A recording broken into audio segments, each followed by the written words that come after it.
So, looking at how we actually engage with the world itself from an ethical perspective, we I suppose can look at the three dominant schools of ethics as they've emerged over the last two millennia, really. The first one is deontology, which is the focus on duty or rights, and rights as we know, of course, come with entitlements. Rights are not just rights or entitlements; they also come with duties attached to them, and Kant willing that if anybody considers themselves to have an entitlement or a right to anything, they also have a duty to provide it to the same amount of people as well for everybody else in the world. This is a way of kind of socializing the individual's ethics and vice versa. Consequentialism, of course, is the study of effects, and the most consequentialist, or the most dominant consequentialist theory, of course, is that of utilitarianism, where you will the greatest good for the greatest number and whatever decisions that you're trying to make.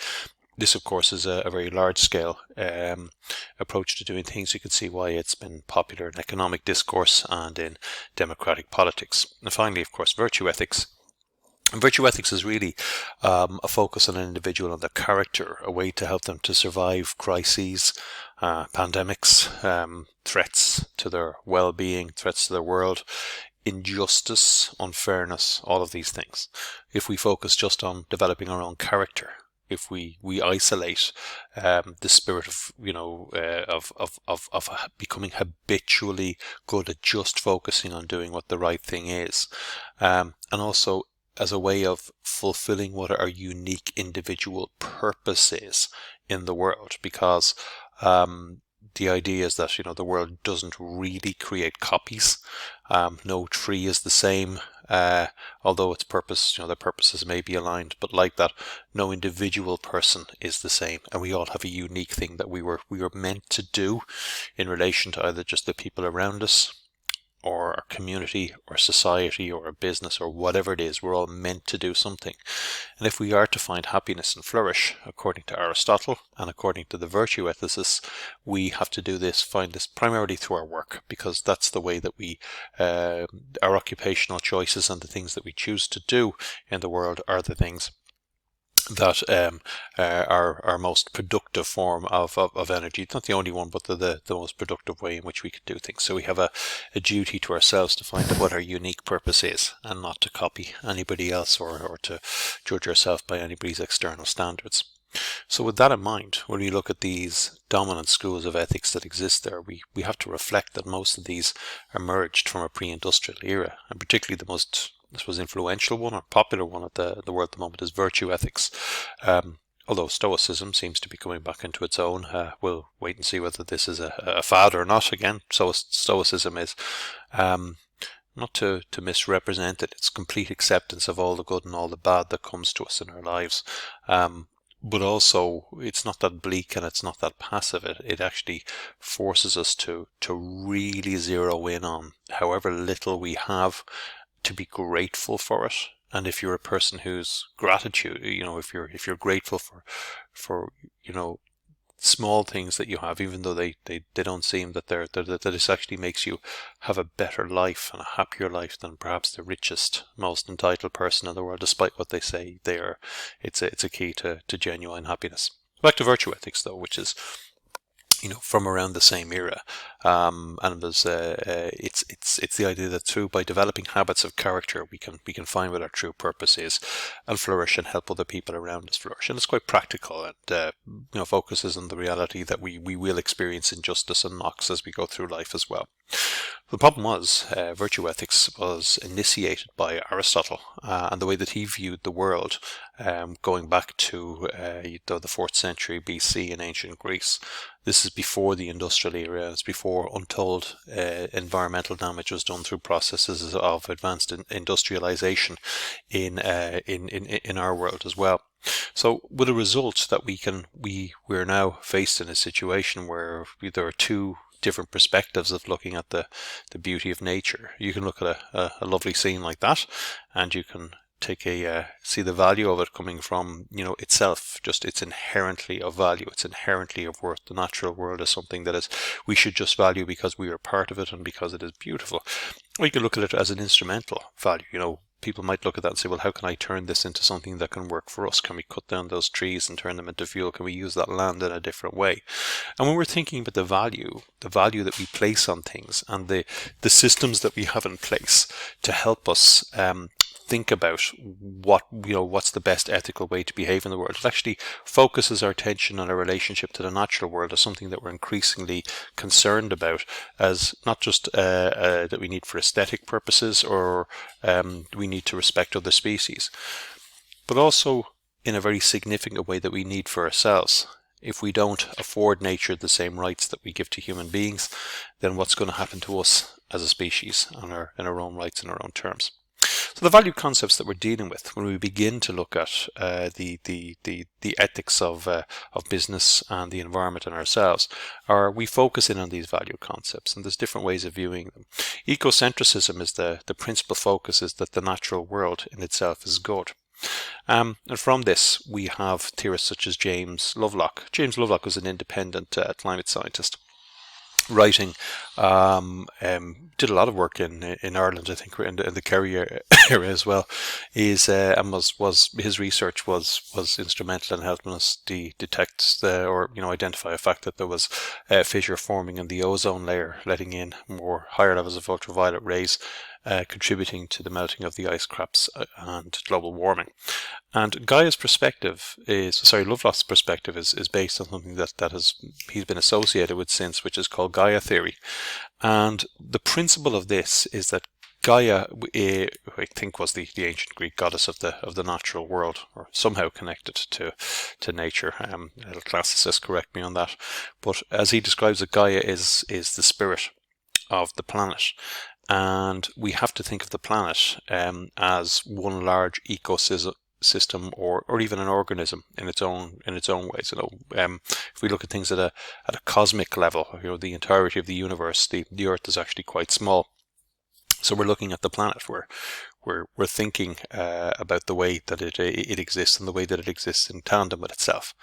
And what he's saying really in this perspective is that if you as a person, if you cut your finger, and the cut will be there, it might bleed a little bit, and you'll tend to it. The way that it'll heal is that it'll cause a scab to form over it. And what this scab is, these are platelets within your blood, I think, that kind of congeal together, and the body will heal itself. If it becomes infected, the parts of your bloodstream, your ecosystem, will produce antibodies that will help fight this infection and kill it off. So it actually will kill off parts of the organism that don't benefit it. But the alternative, of course, is that the infection grows and takes over, and it kills off the organism itself. From this viewpoint, what Lovelock is saying is that if human beings are the infection that is destroying the planet, then the planet will essentially take care of them in turn. Don't want to sound apocalyptic, particularly or frivolous in the light of what's going on with the COVID-19 pandemic at the moment. A lot of people are very worried. A lot of people worried about people close to them. But Lovelock is saying is that this is what nature does to us if we abuse it. So he's not saying that COVID-19 is what happens is what nature does to us. But put that aside, that comes from another space altogether. But if we continue to pollute the natural environment, what we are doing is we're making one part of the system, us human beings, are using the natural world in a way that it has to heal itself and take care of, and essentially let the part that is hurting it itself the most, let it run out of resources, so it will eventually become extinct, and then the planet will recover itself. It's fascinating the rate at which nature can recover. I think remember reading a piece a few years ago which said that if human beings were just to suddenly disappear overnight, we were to be transported away by aliens or whatever from the surface of the earth, that the oceans would be teeming with fish in about 2 years' time. And it's the planet would recover and become quite resilient very quickly. We can see this in the way that there's those blue skies over Wuhan during the lockdown, and the way that there's the natural world recovers once human beings stop doing the damage that they're doing to it, or some human beings stop doing the damage that they're doing to it. This is not a unified concept. There are other principles within it, like zoocentrism, which is the the idea that the principal focus of value is human life, but also non-human life, such as animal life, is as important. Biocentrism is the principal focus of value is all life forms, plant life, microscopic life, animal life, everything, human life, everything is central. You can contrast this with anthropocentrism, where the principal focus of value is just human beings. And as a human being, you probably think, well, where's the downside in that? The downside is that if it's just the focus on human beings and everything else is treated as if it is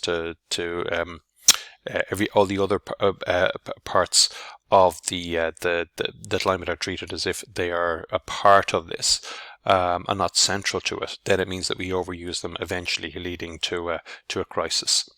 So that perspective you can find in works like, say, Al Gore, and you can see it represented in the title of that work. I don't know if you can read it there, but what it says is Our Choice, a Plan to Solve the Climate Crisis.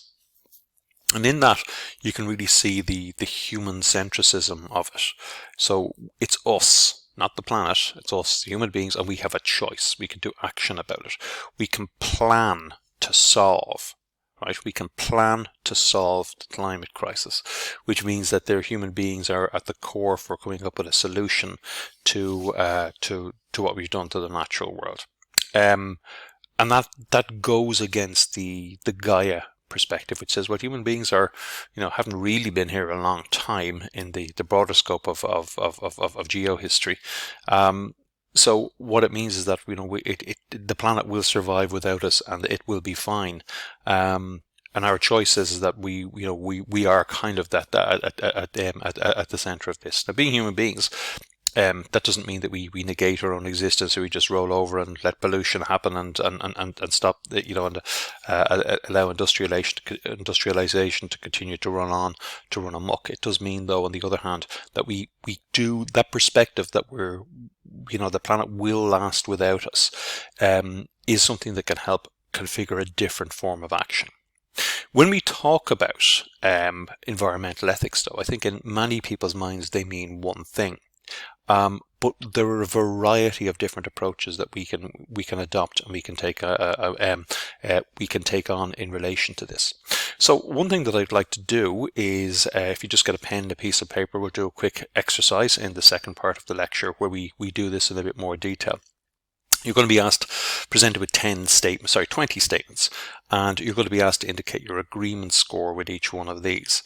So, 1, on a scale of 1 to 7, 1 if you completely disagree with it, 2 if you disagree somewhat, 3 if you disagree a little, 4 if you're completely neutral on it, 5 if you agree a little, 6 if you agree somewhat, or 7 if you completely agree. So write down the numbers 1 to 20. And be prepared to answer your questions on the following set of statements that we'll go through in the second part of the lecture.